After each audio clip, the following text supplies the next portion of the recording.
To me rade ovako da čujem, ako sam se malo sad opustili i čuli. Nenad Radić je jedna zanimljiva ličnost, moram odmah da počnem tako. Pijanista, asistent na Fakultetu muzičke umetnosti, završili kod Zorice Dimitrijević, profesorke Dimitrijević, i sad ste njen asistent, je li tako?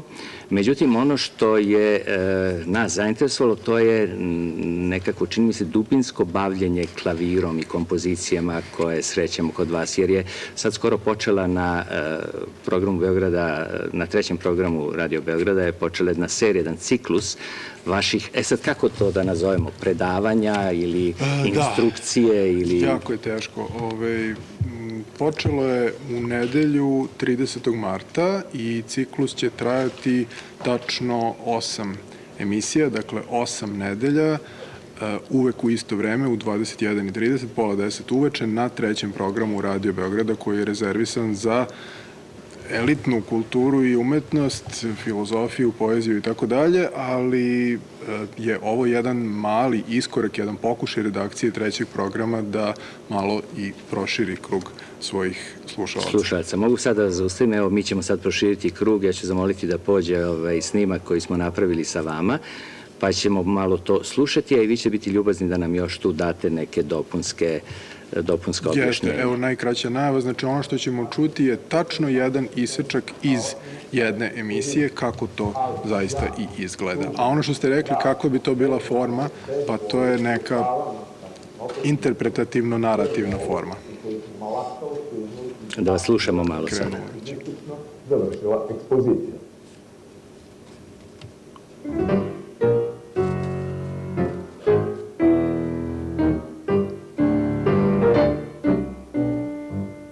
Potom se formiraju 3 dvotakne sekvence u kojima vladaju suvi, hladni, imitacioni principi.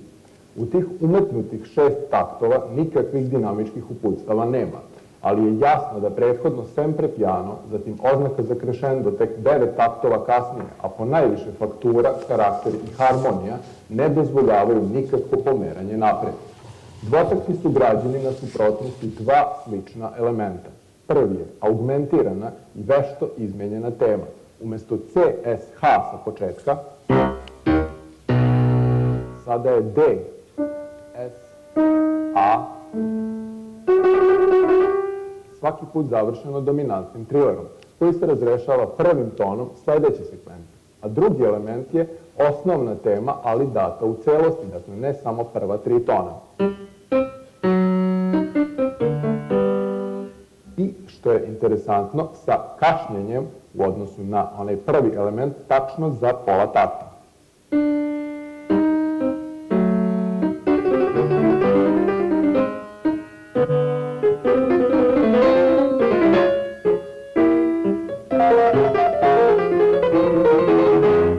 Po završetku trećeg dvotakta tok se pokreće. Desna oživljava šesnestine, leva lomi dvotakte na jednotakte, pa ih raspada hromatskim spustom osmina do pretećeg zastoja na zameniku dominantine dominante C-mol.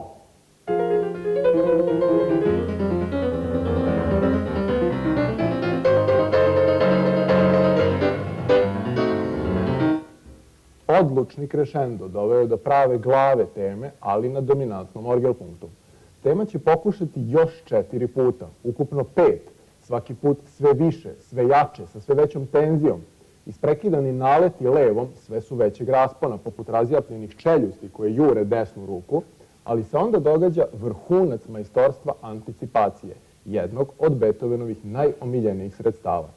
Ne samo da sekventna, panična ponavljanja glavne teme najavljuju fortissimo reprizu iste te teme, nego je u 5. pokušaju tema čak i na pravim tonovima, C, S, H.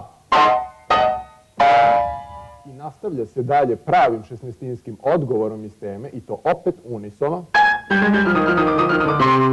čime se postiže vrhunac napetosti, pa tek zatim stiže do klimaksa celog stava, a to je repriza, fortissimo, unisono oktave, tema, C, mol. Sviram još jedan puta celu gradaciju od orgelpunkta do reprize.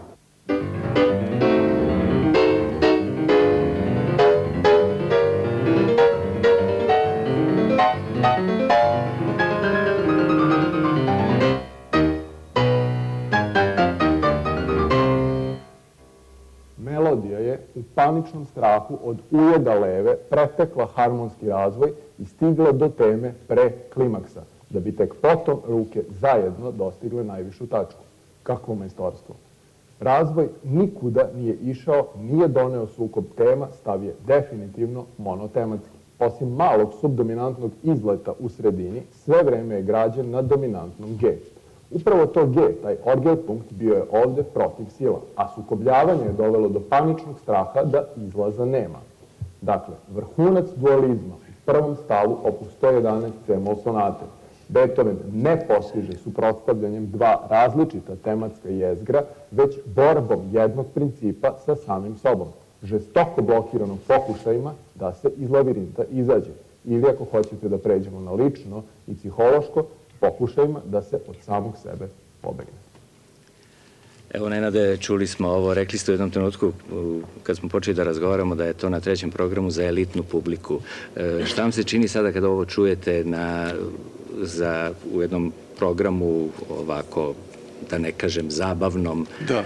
Ne znam, nije na meni da govorim, ali sam od mnogo ljudi koji nisu muzičari dobio vrlo lepe reči, da ih je to izuzetno zainteresovalo i da su nakon slušanja mojih, da ih tako nazovem, predavanja, imali i tekako želju da se ili prvi put upoznaju ili ponovo upoznaju sa muzikom o kojoj ja govorim. Inače, u najkraćem da kažem, moja ideja je bila, polazeći od jedne definicije klavirske sonate kao najmoćnijeg, najuniverzalnijeg instrumentalnog oblika kroz istoriju, a ta definicija glasi da je sonata klavirska u stvari dualistička scenska drama sabijena u zvučni svet jednog jedinog instrumenta.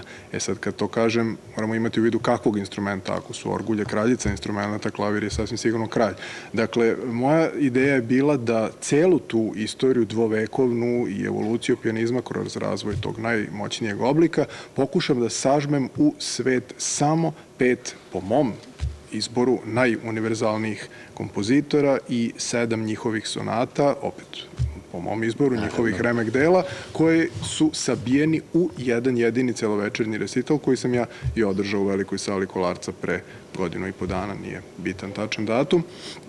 A u emisijama to izgleda tako da je u pitanju, dakle, 12 sati programa raspoređenih u 8 celina, da se sve vreme proteže jedna neprekidna pripovedačka nit i da bez obzira na toliku ogromno vreme trajanja nema nikada nikakvih ponavljanja, ni istih činjenica, ni misli, niti bilo čega, niti stalno ide dalje, osim možda u nekim situacijama kada nešto nagovestim kao ideju ili obris, a onda jednom detaljnom, dubokom analizom stignem do jednog potpunog drugačije perspektive. Nenade, sad smo sigurno zainteresovali jedan deo publike, ali kako ste rekli, elitne. Kada to mogu da čuju na programu, na trećem programu? Svake nedelje u 9:30 uveče na trećem programu Radio Beograda. A šta sada mi možemo da čujemo od vas bez priče? Bez priče, jeste. Pošto je ovo bio isečak iz sredine, iz razvojnog dela prvog stava opus 111, poslednje Beethovenove testamentarne C-mol sonate, ja sam želeo da pokušam da na ovom instrumentu izvedem prvi stav. Naravno, ne možemo čuti celu sonatu, mogu samo da kažem za tu poslednju Beethovenovu sonatu da samo gluv ne bi čuo da je poslednja i da se Beethoven kroz nju praktično oprašta od ovog sveta, iako je posle toga napisao još neke gigante. Beethoven je u svetu sopstvene gluve tišine tada već plutajući, rekao bih, po jednom okeanu, stigao do jednog ostrva, netaknutog ostrva na kojem vladaju neki nama potpuno neshvatljivi zakoni. Nenad Radić,